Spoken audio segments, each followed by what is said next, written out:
पाठशाला में अगली क्लास जिसमें दिखाएंगे आपको युद्ध ने लिया नया टर्न, ईरान ने कर ली भयंकर तैयारी। उधर ट्रंप को हमले के लिए ग्रीन सिग्नल मिला, अब होगा महायुद्ध। ईरान युद्ध में अकेले ट्रंप पड़ गए हैं, सिर्फ पाकिस्तान का सहारा है। मुनीर से लेकर शहबाज तक को ट्रंप ने कहां दौड़ाया भगाया है। ईरान युद्ध से पहले ट्रंप दावा करते थे कि उन्होंने दुनिया में कई जंगें रुकवाई हैं, लेकिन अब ईरान युद्ध में ट्रंप ऐसा उलझे हुए हैं कि वो खुद इस युद्ध को रोक नहीं पा रहे हैं। ईरान युद्ध के दौरान ट्रंप ने अपने सभी सहयोगियों पर हमले किए, जुबानी वार किया, सहयोगियों को दूर किया, जिसके बाद ट्रंप के पास कोई सहयोगी देश नहीं बचा जो युद्ध रुकवाने के लिए मध्यस्थता करवाए। ले देकर ट्रंप के पास सिर्फ पाकिस्तान ही बचा हुआ है, जिसके प्रधानमंत्री शहबाज शरीफ और फील्ड मार्शल मुनीर को ट्रंप कभी ईरान दौड़ाते हैं तो कभी सऊदी अरब भेज देते हैं। यानी कि ईरान युद्ध में ट्रंप अकेले पड़ चुके हैं। कोई भी बड़ा देश खुलकर ट्रंप का साथ नहीं दे रहा है, बल्कि अब तो ट्रंप को यूरोप के देश गैंगस्टर और करप्ट तक बोलने लग गए। ईरान के साथ बातचीत के लिए ट्रंप पाकिस्तान का इस्तेमाल तो कर रहे हैं, लेकिन साथ ही साथ ईरान पर नए हमले की तैयारी भी कर रहे हैं। उधर ईरान भी ट्रंप के मंसूबों को समझ रहा है, इसलिए फिलहाल स्थिति यह हो गई है कि ट्रंप को और हमले की हरी झंडी मिल गई है। ईरान मिसाइल साइटों से मलबा हटा रहा है, दोनों देशों के बीच बातचीत भी होने वाली है। बातचीत की आड़ में ट्रंप ने बनाया है बड़ा प्लान। ईरान के ग्राउंड अटैक करने की तैयारी में अमेरिका है। यानी कि क्या बातचीत सिर्फ दिखावा है और अंदर ही अंदर ट्रंप खतरनाक प्लान तैयार कर रहे हैं। ऐसा हुआ तो पाकिस्तान की फजीहत हो जाएगी, जो इकलौता मध्यस्थ होने पर खुशी से फूले नहीं समा रहा है, उछल रहा है। यानी कि ईरान युद्ध ने नया टर्न ले लिया है। एक तरफ बातचीत की तैयारी हो रही है तो दूसरी तरफ नए अटैक की प्लानिंग की जा रही है। इन सब के बारे में पूरा अपडेट आज आपको देने वाला हूं, लेकिन पहले एक झलक देख लीजिए कि हो क्या रहा है।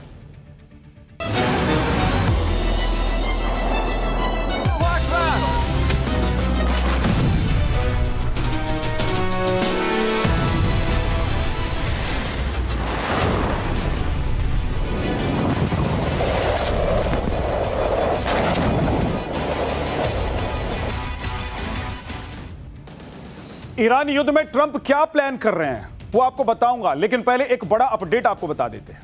ईरान और अमेरिका के बीच समझौता नहीं होने की एक बड़ी वजह लेबनान पर इजराइल के हमले भी थे, क्योंकि ईरान का कहना था कि सीज फायर में लेबनान भी शामिल था, लेकिन अमेरिका और इजराइल ये मान नहीं रहे थे। लेकिन अब बड़ी खबर आ गई है, इजराइल और लेबनान के बीच 10 दिन का सीज फायर हो गया है। ट्रंप ने लेबनान इजराइल के बीच सीज फायर की जानकारी दी है। गुरुवार आधी रात से दोनों देशों के बीच सीज फायर शुरू होगा। अमेरिका में लेबनान और इजराइल के नेताओं के बीच बैठक हुई थी और बैठक के बाद सीज फायर करने का फैसला लिया गया है। इजराइल और लेबनान की लड़ाई में तो सीज फायर हो गया, लेकिन क्या ईरान के साथ भी अमेरिका की डील हो सकती है? क्योंकि ईरान युद्ध में ट्रंप बौखलाए हुए हैं। वो सोचते कुछ है, कहते कुछ है और करते कुछ है। ईरान के साथ नेगोशिएशन पर ट्रंप जितना जोर दे रहे हैं उसके पीछे कुछ और ही प्लानिंग हो सकती है। क्यों, आपको दिखाता हूं। अमेरिकी सीनेट में ट्रंप को ईरान पर और हमले करने से रोकने के लिए प्रस्ताव लाया गया था और इस प्रस्ताव को अमेरिकी सीनेट ने खारिज कर दिया। यानी कि ट्रंप ईरान पर और हमले कर सकते हैं। एक तरह से ट्रंप को अमेरिकी सीनेट से ग्रीन सिग्नल मिल गया कि वो ईरान पर और भी हमले कर सकते हैं। ईरान के साथ बातचीत और नेगोशिएशन की आड़ में ट्रंप क्या खेला कर सकते हैं वो भी आज आपको बताता हूं। एक तरफ ट्रंप को सीनेट से हरी झंडी मिल गई है, जिसमें ट्रंप को और हमले करने से रोकने वाला प्रस्ताव खारिज हो गया है, और दूसरी तरफ ट्रंप ईरान के साथ बातचीत पर भी लगातार जोर दे रहे हैं। अब देखिए कि ट्रंप ने कल कहा था कि युद्ध बहुत जल्दी खत्म हो सकता है, ईरान के साथ अगले 2 दिन में बातचीत हो सकती है, लेकिन ट्रंप ने खाड़ी देशों में मिलिट्री बिल्डअप बढ़ा दिया है। स्ट्रेट ऑफ हॉर्मुज पर अमेरिकी नेवी ने ब्लॉकेट लगा दिया है। यानी कि ट्रंप डबल गेम खेल रहे हैं, ईरान को बातचीत के लिए तैयार करवा रहे हैं और दूसरी तरफ खाड़ी देशों में अमेरिकी सेना बढ़ा रहे हैं। हॉर्मुज में अमेरिकी नेवी के युद्धपोत और स्ट्राइक ग्रुप तैनात कर दिए गए हैं अमेरिका की तरफ से। यही आशंका रूस भी जता रहा है। रूस ने तो चेतावनी दे दी है कि ईरान के साथ बातचीत को ट्रंप कवर के लिए इस्तेमाल कर रहे हैं। ट्रंप का असली प्लान तो कुछ और ही है। रूस के सिक्योरिटी काउंसिल ने कहा है कि अमेरिका ईरान के खिलाफ ग्राउंड मिलिट्री ऑपरेशन कर सकता है और तेहरान के साथ बातचीत हमले की तैयारियों के लिए कवर अप है। अमेरिका इजराइल पीस टॉक्स की आड़ में हमला कर सकते हैं। रूस ने कहा है कि खाड़ी देशों में अमेरिका अपनी सेना बढ़ा रहा है और इस क्षेत्र में फिलहाल 50,000 से ज्यादा अमेरिकी सैनिक मौजूद हैं। यही बात हमने पाठशाला में भी आपको बताई थी कि अमेरिका खाड़ी देशों में मिलिट्री डिप्लॉयमेंट बढ़ा रहा है। जब पीस टॉक की चर्चा हो रही है तो सेना की तैनाती बढ़ाने का क्या मतलब है भाई? किस मकसद से बढ़ाया जा रहा है? ट्रंप को ईरान में जो झटका लगा है, वो फजीयत हुई है, वो आसानी से भूलने वाला नहीं है। ट्रंप खुद को हीरो दिखाने के लिए कुछ भी कर सकते हैं। आज ही अमेरिकी रक्षा मंत्री पीट हेगसेथ और यूएस के जो एयरफोर्स के जनरल हैं केन ने अमेरिका की आगे की प्लानिंग बताई है और इसके मुताबिक ईरान अगर सही फैसला नहीं करता है तो हॉर्मुज में नाकाबंदी जारी रहेगी और ईरान के पावर, एनर्जी और बुनियादी इंफ्रास्ट्रक्चर पर बम से हमला किया जाएगा। अमेरिका की ज्वाइंट फोर्स पूरी तरह से तैयार है और किसी भी पल बड़े कॉम्बैट ऑपरेशन को शुरू करने की तैयारी में, यानी कि ट्रंप दोनों तरह से तैयारी कर रहे हैं। ईरान पर दबाव बनाने के लिए ऑपरेशन इकोनॉमिक फ्यूरी भी शुरू किया जा रहा है, जिससे ईरान को आर्थिक तौर पर तबाह किया जाए और फिर उससे डील की जाए। हो सकता है कि ट्रंप ईरान के खिलाफ ग्राउंड ऑपरेशन ना करें और यह भी हो सकता है कि मिलिट्री बिल्डअप के सहारे ट्रंप ईरान पर दबाव बना रहे हैं, लेकिन ईरान किसी भी तरह की स्थिति के लिए खुद को तैयार करने में जुटा हुआ है। ईरान जानता है कि ट्रंप कभी भी अपनी बात से पलट सकते हैं, इसलिए ईरान की सेना भी अपनी तरफ से तैयारी कर रही है। आप ये तस्वीर देख लीजिए। अमेरिका और इजरायल के हमलों से ईरान के मिसाइल लॉन्च साइटों को भारी नुकसान पहुंचा था। ईरान के मिसाइल साइट्स अंडरग्राउंड बने हुए हैं। अमेरिकी हमलों से इन साइट्स पर मुंह बंद हो गया था। अब ईरान इस मिसाइल के जो साइट्स हैं उनसे मलबा हटा रहा है, जिससे कि इनको फिर से हमले के लिए तैयार किया जा सके और जरूरत पड़ने पर इस्तेमाल किया जा सके। ट्रंप माहौल तो बना रहे हैं कि ईरान के पास अब कुछ बचा नहीं है, ईरान को डील करनी ही होगी, लेकिन सच्चाई ऐसी भी नहीं है जैसा ट्रंप दावा कर रहे हैं, बता रहे हैं। एक फैक्ट यह भी है कि ईरान अभी पूरी तरह से खत्म नहीं हुआ है और दूसरा फैक्ट यह भी है कि कोई भी बड़ा देश ईरान युद्ध में मध्यस्थता के लिए खुद सामने नहीं आ रहा है। ले देकर ट्रंप के पास सिर्फ पाकिस्तान बचा हुआ है।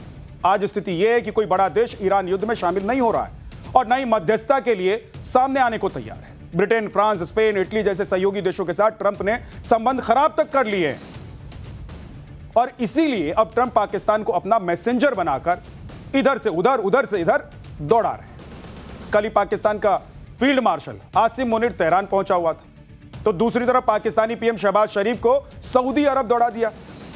मुनीर और शहबाज दोनों ही अमेरिकी मैसेंजर के तौर पर काम कर रहे हैं। अब देखिए कि पाकिस्तान किस तरह से ईरान युद्ध में फंसा हुआ है। न लेना एक न देना दो, लेकिन पाकिस्तान फंसा हुआ है। न 3 में न 13 में, लेकिन पाकिस्तान की टांग फिर भी फंसी हुई है। ट्रंप ने असीम मुनीर और शहबाज शरीफ को अपना कुरियर बना लिया है। असीम मुनीर ने ट्रंप का मैसेज ईरान तक पहुंचाया। अब ईरान का जवाब लेकर मुनीर वॉशिंगटन जाएगा। शहबाज शरीफ भी ट्रंप का मैसेज मुस्लिम देशों तक पहुंचा रहे हैं और शहबाज शरीफ कल सऊदी अरब के दौरे पर गए हुए थे, आपको पता ही, हमने बताया था। इसके बाद शहबाज शरीफ कतर और तुर्की भी जाएंगे। पाकिस्तान यह दिखा रहा है कि वो अमेरिका और ईरान की जंग रुकवाने में मदद कर रहा है, जबकि सच्चाई भाई साहब यह है कि पाकिस्तान वही कर रहा है जो ट्रंप उसे करवा रहे हैं। बोल रहे इधर दौड़ो तो इधर, उधर भागो तो उधर। और इसके लिए व्हाइट हाउस ट्रंप को चाबी भी भर रहा है कि पाकिस्तान इकलौता मीडिएटर देश है और वो जो कर रहा है वो तारीफ के काबिल है। और इस्लामाबाद में ही अमेरिका और ईरान पीस टॉक का दूसरा राउंड भी होगा। पूरी दुनिया यह मान रही है कि किसी तरह से ईरान युद्ध खत्म हो, अमेरिका और ईरान के बीच समझौता हो जाए। अब तो इजराइल और लेबनान के बीच भी सीज फायर हो गया है, जिसकी डिमांड ईरान करता आया है। लेकिन ट्रंप का कोई भरोसा नहीं है, कोई भरोसा नहीं है ट्रंप का। वो कब क्या कर दें ये किसी को नहीं पता। अमेरिका और ईरान के बीच पीस टॉक के बाद ही पता चलेगा कि आगे होगा क्या। वो भी आपको बताएंगे जब ऐसा होगा। लेकिन पाठशाला में अब अगली क्लास, यानी कि नेक्स्ट चैप्टर।